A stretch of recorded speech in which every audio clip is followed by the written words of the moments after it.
உத்தர கோசமங்கை ஆலயத்துல இன்னைக்கு கும்பாபிஷேகம். இன்னைக்கு அதாவது ராமநாதபுரம் சமஸ்தானத்திற்கு உட்பட்ட ஆலயம் இது. தமிழகத்துல ஒரு கடைக்கோடியில் இருந்தாலுமே எல்லோருடைய கவனத்தையும் இருக்கக்கூடிய ஆலயம் அப்படின்னா அது உத்தர கோசமங்கை.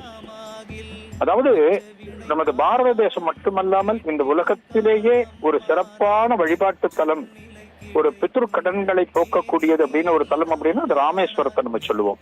இந்த ராமேஸ்வரத்துக்கு பக்கத்துல இந்த உத்தர கோசமங்கையை யாருமே தரிசனம் பண்ணாம விட மாட்டாங்க.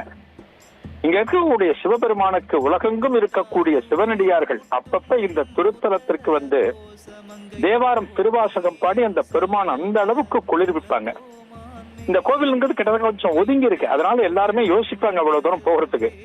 ஆனா எல்லாரையும் இந்த ஆலயத்துல இழுக்கக்கூடிய ஒரு விஷயம் என்ன அப்படின்னா நடராஜ பெருமான், மரகத நடராஜர்.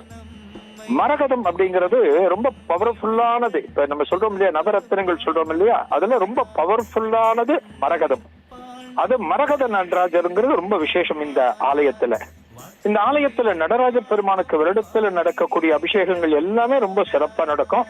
ஆனா இந்த நடராஜர் பாத்தீங்கன்னா, மரகத நடராஜர் பாத்தீங்கன்னா அதை நம்ம கண் கொண்டு பார்க்க முடியாதுங்கிறதுனால சந்தன காப்பு போடுவாங்க. அதுக்கு அந்த மரகத நடராஜருக்கு ஒரு சந்தன காப்பு இருக்கும். வருடத்துல ஒரு நாள் மட்டும் திருவாதிரை தினத்துல மட்டும் அந்த சந்தனத்தை களைஞ்சு அன்னைக்கு விசேஷ வழிபாடு நடக்கும். அற்புதமான ஆலயம். இன்னைக்கு வந்து உலகெங்கும் இருக்கக்கூடிய அத்தனை பேருமே ஒரு புண்ணியம் செய்திருக்கிறார்கள். தந்தி தொலைக்காட்சி வாயிலாக இந்த உத்தர கோசமங்கை நடராஜர் ஆலயத்தையும் தரிசிக்கிற பேரு அனைவருக்கும் கிடைத்திருக்கிறது.